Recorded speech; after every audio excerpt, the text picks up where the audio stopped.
राधे राधे। हरे कृष्णा। माधव बंसी चैनल में आप सभी भक्तों का स्वागत है। माघ महात्म्यम 18वां अध्याय। श्री गणेशाय नमः। ओम नमो भगवते वासुदेवाय नमः। श्री वशिष्ठ जी ऋषि कहने लगे कि हे राजन, मैंने दत्तात्रेय जी द्वारा कहा माघ मास महात्म्यम कहा। अब माघ मास के स्नान का फल सुनो। हे परंतप, माघ स्नान सब यज्ञों, व्रतों का और तपों का फल देने वाला है। माघ मास में स्नान करने वाले स्वयं तो स्वर्ग में जाते ही हैं, उनके माता और पिता दोनों के कुलों को भी स्वर्ग प्राप्त होता है।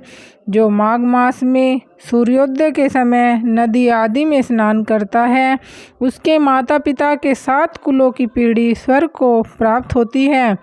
माघ मास में स्नान करने वाले दुराचारी और कुकर्मी मनुष्य भी पापों से मुक्त हो जाते हैं और इस मास में हरि का पूजन करने वाले पाप समुदाय से छूटकर भगवान के सदृश शरीर वाले हो जाते हैं। यदि कोई आलस से भी माघ में स्नान करता है, उसके भी सब पाप नष्ट हो जाते हैं।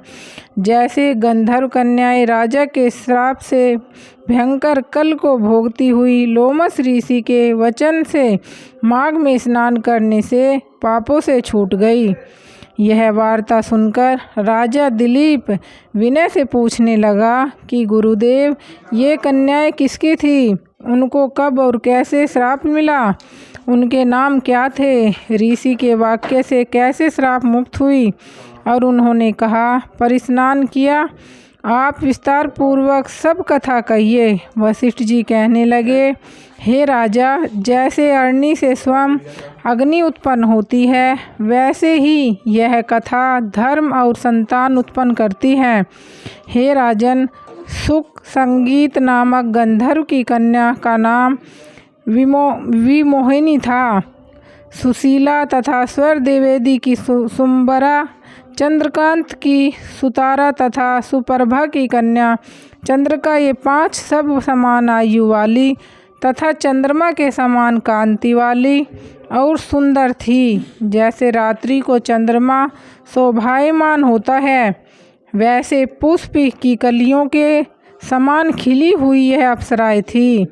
ऊंचे पयोधर वाली पद्मिनी, वैशाख मास की कामनी, यौवन दिखाती हुई नवीन पत्तों वाली लता के सदृश गोरे रंग, सोने के सदृश चमकती हुई और सोने के अलंकारों से सुशोभित सुंदर वस्त्र धारण किए हुए, अनेक प्रकार के गाने और वीणा अथवा बांसुरी तथा दूसरे बाजे बजाने में प्रवीण और ताल, स्वर तथा नृत्य कला में निपुण थी।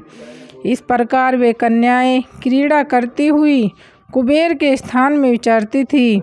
एक समय कौतुकवश माघ मास में एक वन से दूसरे वन में विचरती हुई मंदिर के पुष्प तोड़कर सरोवर पर गौरी पूजा के लिए गई। स्वच्छ जल के सरोवर में स्नान करके वस्त्र धारण कर मौन हो बालू मिट्टी की गौरी बनाकर चंदन, कपूर, कुमकुम और सुंदर कमलों से उपचार सहित पूजन करके ये 5 कन्याएं लाल ताल नृत्य करने लगी। फिर ऊंचे गांधार स्वर में सुंदर गीत गाने लगी।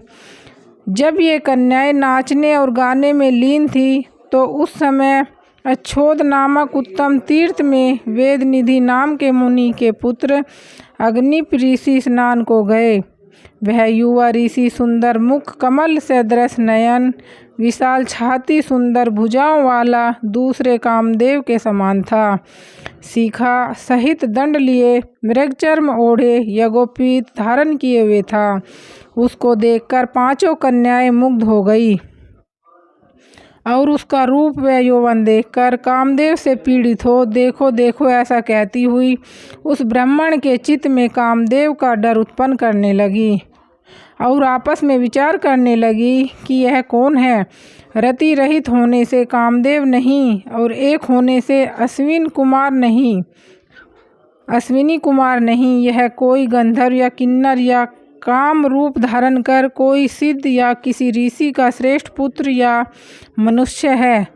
कोई भी हो, ब्रह्मा जी ने इसको हमारे लिए बनाया है। जैसे पूर्व कर्म के प्रभाव से संपत्ति प्राप्त होती है, वैसे ही गौरी जी ने हम कुंवारियों के लिए श्रेष्ठ वर दिया है। और आपस में या तुम्हारा वर है या मेरा अथवा सबका, ऐसा कहने लगी। जिस समय उस ऋषि पुत्र ने अपनी मध्याह्न की क्रिया करके ऐसे वचन सुने तो वह सोचने लगा कि यह तो बहुत बड़ी समस्या उत्पन्न हो गई। ब्रह्मा, विष्णु, महेश आदि देवता तथा बड़े योगीश्वर भी स्त्रियों के भ्रमजाल में मोहित हो गए हैं। इनके तीक्ष्ण बाणों से किसका मन रूपी हिरण घायल नहीं हो सकता। जब तक नीति और बुद्धि रहती है तब तक पाप से भय रहता है। जब तक की गंभीरता रहती है, यम विधि का पालन होता है, तब तक मनुष्य स्त्रियों के काम रूपी बाणों से बींधा नहीं जाता। ये मुझे उन्मत्त और मुग्ध कर रही है। किन गुणों से धर्म की रक्षा हो सकती है? स्त्रियों के मांस, रक्त, मल मूल से बने घृणित और अशुद्ध शरीर में कामी लोग ही सुंदरता की कल्पना करके रमन कर सकते हैं। शुद्ध बुद्ध वाले महात्माओं ने स्त्रियों के पास रहना कष्टकारक कहा है। जो जब तक यह पास आए घर चले चलना चाहिए। अतः जब तक वह उसके पास आई, वह योग बल के द्वारा अंतर्ध्यान हो गया। ऋषि पुत्र के ऐसे अद्भुत कर्म देखकर वह चकित होकर डरी हुई चारों ओर देखने लगी और आपस में कहने लगी कि यह क्या इंद्रजाल था जो देखते ही देखते विलीन हो गया। और वह विरह की अग्नि में जलने लगी और कहने लगी कि हे कांत, तुम हमको छोड़कर कहाँ चले गए? क्या तुमको ब्रह्मा ने हमको विरह रूपी अग्नि में जलाने के लिए बनाया था? क्या तुम्हारा चित्त दया रहित है जो हमारा चित्त दुखाकर चले गए? क्या तुमको हमारा विश्वास नहीं? क्या तुम कोई मायावी हो? बिना किसी अपराध के हम लोगों पर क्यों क्रोध करते हो? तुम्हारे बिना हम नहीं जिएंगे। जहाँ पर आए आप गए हो, हमें शीघ्र ले चलो, हमारा संताप हरो और हमें दर्शन दो। सज्जन लोग किसी का नाश नहीं देखते। बोलो विष्णु भगवान की जय।